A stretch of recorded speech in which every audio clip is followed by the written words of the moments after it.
Há negros que furam a bolha.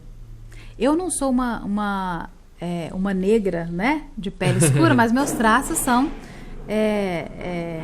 de negro, né? Minha mãe é negra, pele negra, né? O cabelo, o formato do rosto, negro.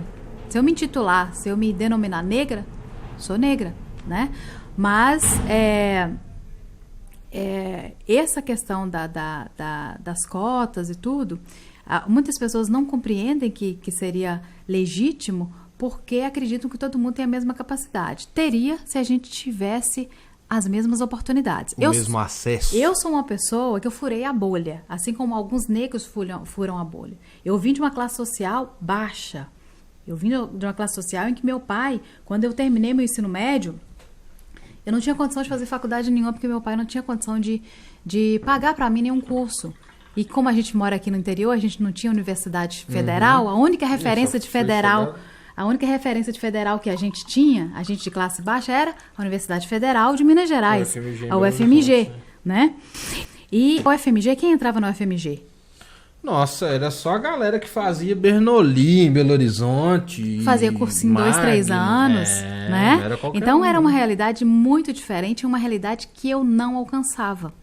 A minha realidade não é essa. Meu pai é motorista, minha mãe é dona de casa. Até hoje a gente vê como é visível a galera do ensino privado e do ensino público, os resultados. Até está diminuindo, mas ainda... Exatamente, ou seja, as oportunidades não são iguais, não é igualitário. A né? capacidade não pode é. ser, A capacidade mas o pode ser, acesso à sim, oportunidade desde não é. pequeno, uma criança de classe média, de classe alta, ela é estimulada a aprender outra língua, outro idioma.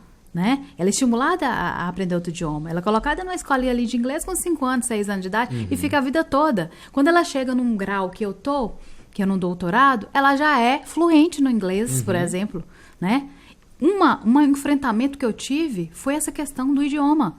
Né? De mais um idioma. No mestrado eu tive que fazer. Na faculdade, né? No mestrado eu tive que fazer, no doutorado eu tive que fazer, eu tive que passar por provas. E para eu chegar a tirar esse atraso que eu não tive na minha infância, porque meus pais não tinham essa perspectiva e também não tinham essa noção, foi uma questão enorme, assim, foi uma barreira enorme. Tanto é que meu filho tem 18 anos, meu filho hoje, ele faz inglês compulsoriamente, porque eu não quero que ele passe pelo que eu passei, porque eu passo hoje, sabe, para adquirir essa fluência.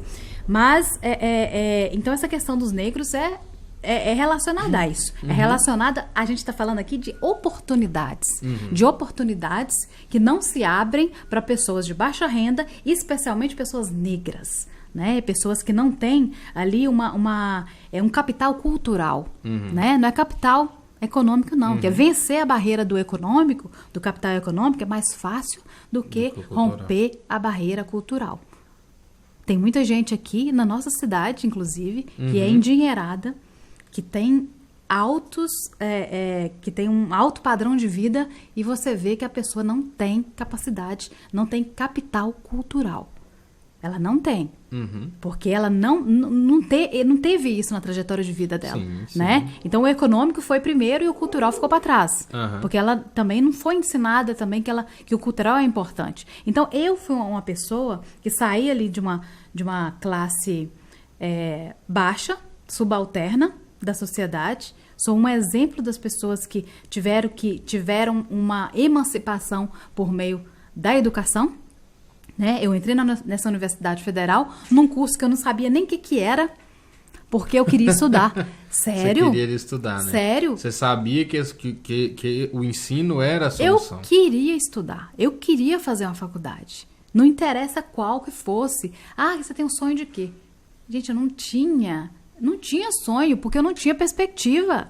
Mas é interessante que a faculdade, às vezes, te mostra um mundo, te dá uma visão, às vezes nem uma visão, mas uma capacitação lógica, básica, que te eleva profissionalmente, te eleva culturalmente. Talvez, tudo bem, você vai fazer um curso, talvez gradue ou não, e talvez no futuro vá trabalhar com aquilo ou não, mas até a metodologia que a faculdade funciona e te ensina te coloca num patamar diferente. Abre sua visão.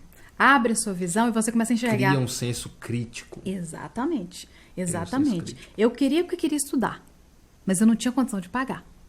Não tinha grana para pagar. Não tinha aquele boom do ProUni.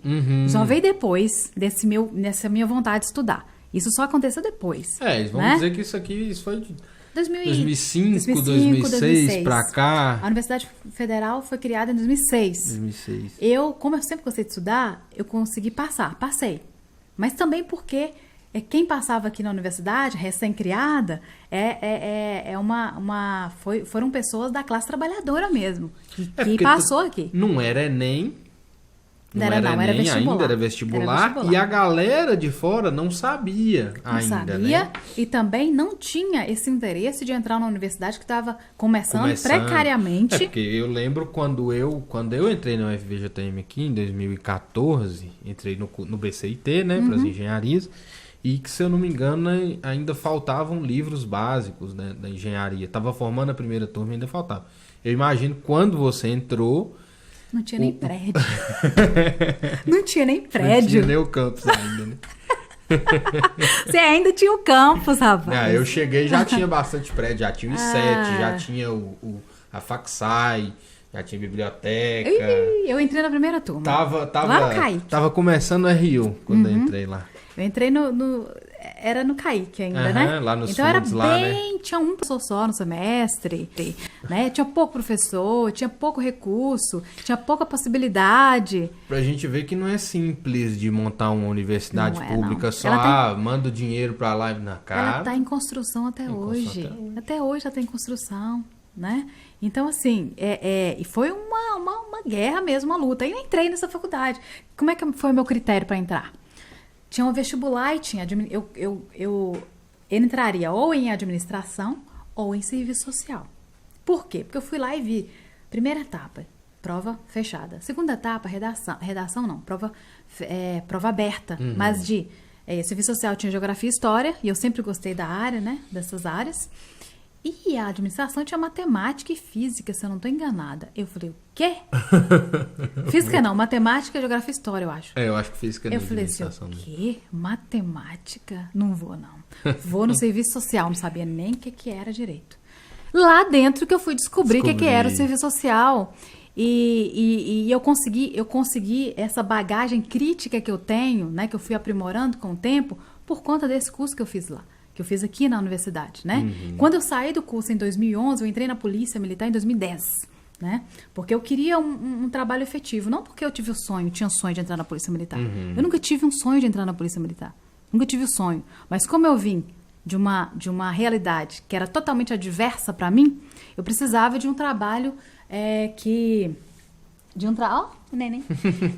Eu precisava de um trabalho que me desse condição de tranquilidade para eu fazer o que eu queria fazer da vida, que era estudar e focar nas coisas que eu acreditava, né? Aí eu entrei na Polícia Militar, à época, né? E também porque meu filho era pequeno, eu fui mãe com 17 anos.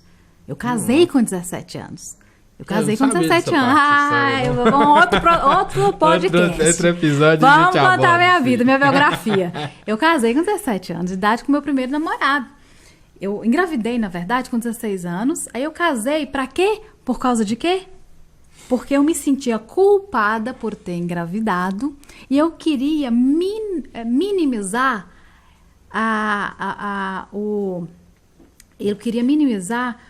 o desconforto que foi para os meus pais encarar que a primeira neta engravidou com 16 anos.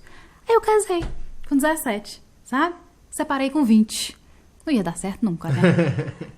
Aí separei com 20, aí fui morar com os meus pais. Com 21 eu entrei na faculdade, na universidade. Comecei a trabalhar no comércio em Teoflotone, eu sou de Tambacuri. Eu ficava em Tambacuri, meu filho eu tive na região de Belo Horizonte. Aí vim pra cá, aí começou a minha vida, na verdade, de luta e de conquista e aquele monte de coisa. De projeto. Que aí eu criei... Mas é interessante que o quê? Você teve na situação das mulheres que o seu projeto, que o projeto MLV, e quando você estava na patrulha e tudo, você teve lá no lado, você teve na pele das pessoas que hoje você ajuda, que seus projetos beneficiam? Eu acho que fica importante para eu olhar diferente, sabe? Porque quando a gente sai de uma realidade extremamente difícil e consegue romper a bolha, romper aquela realidade, tanto na questão econômica quanto na questão cultural, a gente não esquece daquilo que a gente passou e sabe, relembra direitinho como que as pessoas de onde você veio estão pensando com relação a certas questões, né? As dificuldades que as pessoas têm. Aí fica mais fácil, né, de a gente adentrar o mundo dessas pessoas, para a gente não se firmar apenas numa questão acadêmica. Eu estou fazendo um doutorado agora, sou bolsista CAPES, sou financiada pela CAPES, né? Então eu tenho, eu estava falando com você anteriormente, eu tenho responsabilidades a cumprir por ser uma bolsista, por ser uma pessoa uma pesquisadora, né? Financiada por uma coordenação de aperfeiçoamento profissional. Então eu tenho essa responsabilidade. E essa responsabilidade também vem para mim com uma outra conotação. Eu tenho a obrigação, eu tenho a responsabilidade de devolver para as pessoas da comunidade, através do meu tempo, porque tempo hoje é dinheiro, né? Com certeza. Através da disponibilização de um pouco do meu tempo e do meu conhecimento, porque eu adquiri esse conhecimento que eu tenho hoje, essa habilidade, esse pensamento, por conta de uma emancipação que eu tive por meio da educação, a partir da Universidade Federal. Eu sempre estudei em escola pública. Nunca estudei em escola particular. Nunca paguei nada para estudar em escola particular. Eu entrei na Federal. Da Federal, eu fiz um mestrado na Universidade Federal também, em Diamantina. Ia e voltava toda semana, de carro, dirigindo. Eu, uma colega minha que passou lá também. Fiz um mestrado na área eu trabalhei com agricultores familiares, na época, 2013, 2015. Fiz meu mestrado em universidade pública também. Já estava no GEPAF? Já estava no GEPAF, eu entrei no GEPAF em 2009, já era integrante do GEPAF, já tinha uma percepção diferente do meio rural, e do meio rural aqui da nossa região, do Vale do Mucuri, que é sofrida, né? E a gente tem que fomentar, ajudar essas pessoas para que elas fiquem no campo, porque se elas continuarem no campo, a nossa qualidade de vida é muito melhor. Porque quando ela sai do campo, ela vem para onde? Elas vêm para onde? Ela vem inchar as favelas. Elas vão inchar as favelas, né? E vão trazer... Depois eu quero que Leonel venha falar sobre o GEPAF. Para falar sobre ele. A gente vai inchar as favelas vamos trazer mais problemas, né? Na verdade, mais problemas para o nosso meio urbano, né? E não só por isso também. Porque tem pessoas que falam o seguinte... os agricultores, né? Quanto aos agricultores. Se os agricultores não têm condição de plantar, se o campo não planta, a cidade não almoça e nem janta. Não faz né? nada. Porque 70% da comida que a gente dá na nossa mesa vem da agricultura familiar. E não do agronegócio, como muitos alardeiam. Né? Não é do agronegócio. É da agricultura familiar, que é muito diferente. O agronegócio abastece muito mais a indústria do que... Soja, laranja. É muito mais amplo do que a gente falar de agricultura familiar. Por isso que não se pode estar na mesma frase, a Janaína que virá aqui, provavelmente, ela falará isso. Por isso que não é legal a gente colocar na mesma frase o agronegócio e a agricultura familiar, que são diferentes. São mundos diferentes, distintos. E então, a gente... essa trajetória minha, né, de vida... Eu tenho essa responsabilidade de devolver para as pessoas, para a população, as coisas que eu aprendi, né? É uma responsabilidade que deveria ser de todas as pessoas que estudam em universidades públicas, né? Não só federais, estaduais também, né? A universidade pública, ela agora está sendo financiada, está terminando agora um laboratório de análise, né? De uma biologia molecular, o laboratório, para testagem do Covid, para testagem para exames de outras naturezas também. Está sendo finalizado agora na universidade. O dinheiro veio de onde? Do público, de emenda parlamentar. Que é um dinheiro que não surge do nada, não. São os impostos que a gente paga, né? E está sendo construído, né? Então, essa universidade, ela está em construção permanente, né? E a gente tem que perceber isso.